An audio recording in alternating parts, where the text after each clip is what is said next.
Welcome to K-Catalog, your Taglish Korean compilation. KIIP Level 1, Unit 15 ng textbook. Last part na tayo, Munhwawa Jongbo, Culture and Information.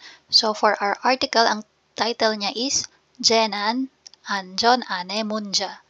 Jenan means disaster. Okay, disaster or calamity. Anjon, safety.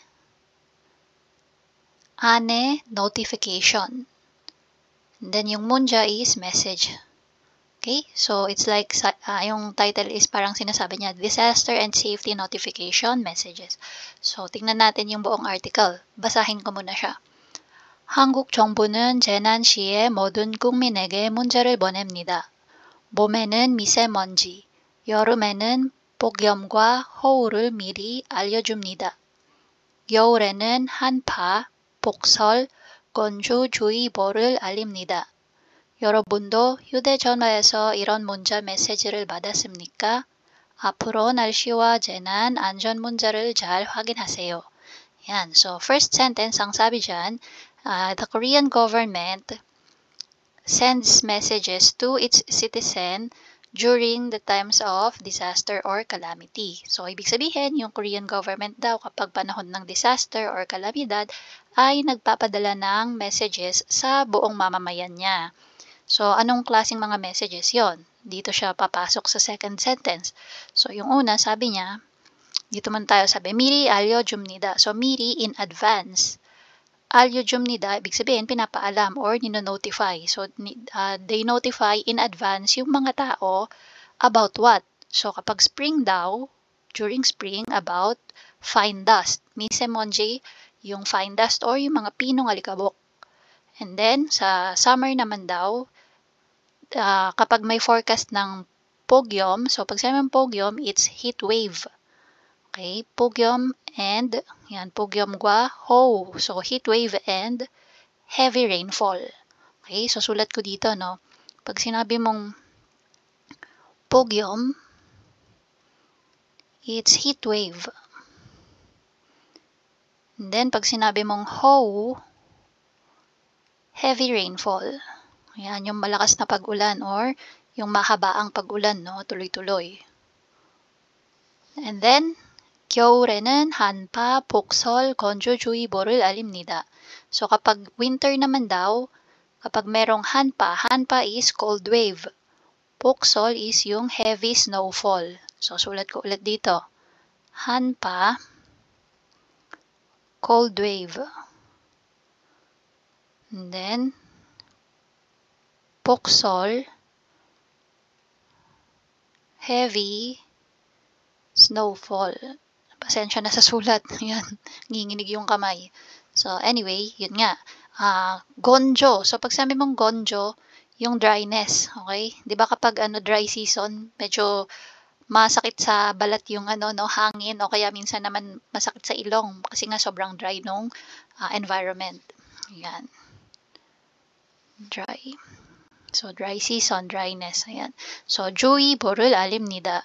So, 주의보, it means precaution. Okay? Nag-warning na sila na, ito, winter ngayon, may paparating or may forecasted na cold wave. Ayan, magsuot ng mga makakapal na damit. Mga ganon.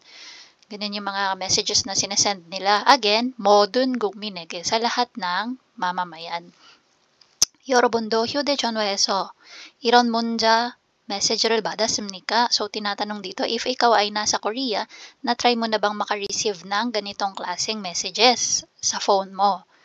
Ayan. So, ako, madalas. Especially kapag nung summer talaga, sobrang dami, sunod-sunod. Parang stay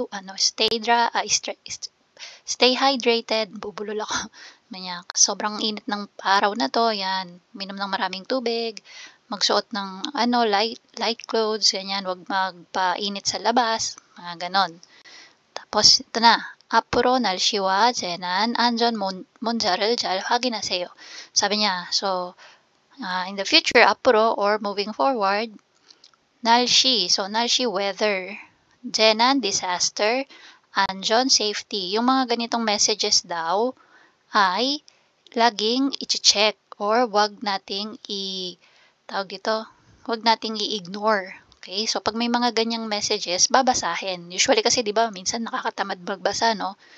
Yan. Sige. Sagutin natin yung question. Number 1. 정부에서 언제 문자 메시지를 보내요? So, kailan daw nagpapadala ng messages ang government? Okay? So, kailan?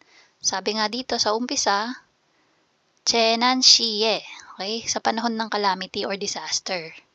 So, pwede nating isagot dito is, ito na mismo, yung first sentence. 한국 정부는 재난 시에 모든 국민에게 문자를 So, yung 보냅니다, gawin lang nating 보내요. Yan. Tapos, number 2. 어느 계절 어떤 메시지가 자주 와요? So, 어느 계절, anong season daw at anong klaseng message yung madalas na dumadating. So, dito, yung sagot sa number 2, yung mga nabanggit dito sa sumunod na sentences. Okay, so kapag spring, anong klaseng, bahin natin ang kulay. Kapag spring, anong klaseng notification yung pinapadala nila? Pag summer, anong klaseng notification? About what? And then pag winter, anong klase ulit? Yan, so sa madaling sabi, ito yung pwede natin isagot sa number 2. Yan, 봄에는 미세먼지, 여름에는 폭염과 허울을 미리 알려줍니다. Tapos, pwede nating dugtungan ng gurigu. 그리고 겨울에는 한파, 폭설, 건조주의보를 알립니다. Or, pwede nating i-follow yung format ng question. So, sabi niya kasi, di ba, 어떤 메시지가 자주 와요. So, unahin natin dito. 봄에는, para hindi tayo malito, tinatamad ako magsulat. So, ito na. 봄에는 미세먼지, 여름에는 폭염과 호우. Yan. So, ito yung unang ano natin, no? Number 2. Sagot. So, hanggang 호우. Okay? Hanggang 호우 lang muna. Tapos, 겨울에는 한파, 폭설, 건조주의보를 yan. 겨울에는 한파, 폭설, 건조주의보를 tapos, tsaka natin dudugtong si 자주 와요. Yan. 자주 와요. Yan. Pwede natin isagot yung ganyan. Okay? So, again, number 2 yung magiging sagot natin. 또, 봄에는 미세먼지, 여름에는 폭염과 호우. 겨울에는 한파, 폭설, 건조, 주의보를 자주 와요. Yan. So, pwede na yan. And then number 3, again, iba-iba yung magiging sagot. Okay? So, hindi na natin sasagutin yung number 3. For pronunciation, 발음, sabi dito, 작년. So, paano yung pagkaka-pronounce? 작년. Again, giok, kasunod ay niyon, ang magiging sound ay iyong. So, instead of 작년, 작년. Next, 춥네요. So, 춥네요, ang pronunciation, 춥네요. So, again, 비읍 followed by niyon, pronunciation will be 미음. Okay, so hindi siya 춥네요, magiging 춥네요. Dito, 피었네요. Okay, so instead of 피었네요, ang magiging tunog niya ay 피었네요. Again, 상시읒 followed by niyon, ang magiging tunog ay niyon.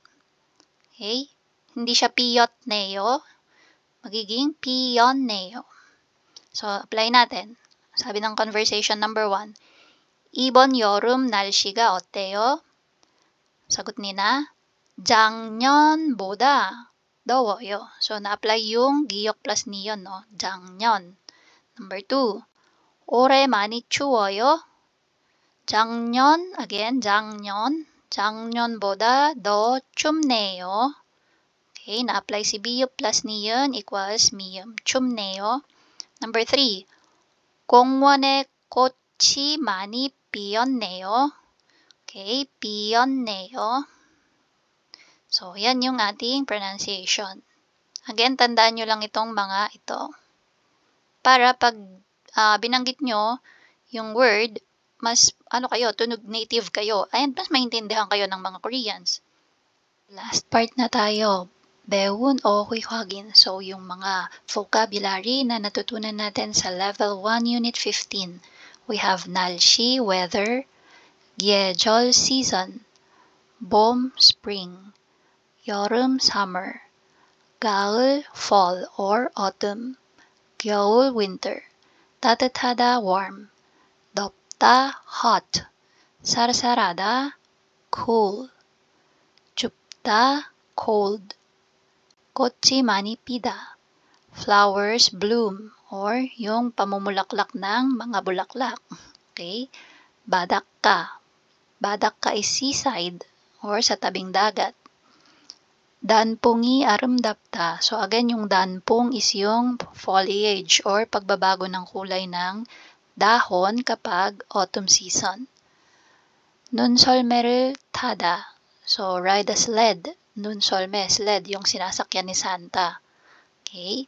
맑다, clear. Ibig sabihin, yung weather yan, no? Ginagamit mo usually sa weather forecast. 날씨가 맑아요. Ibig sabihin, the weather is clear.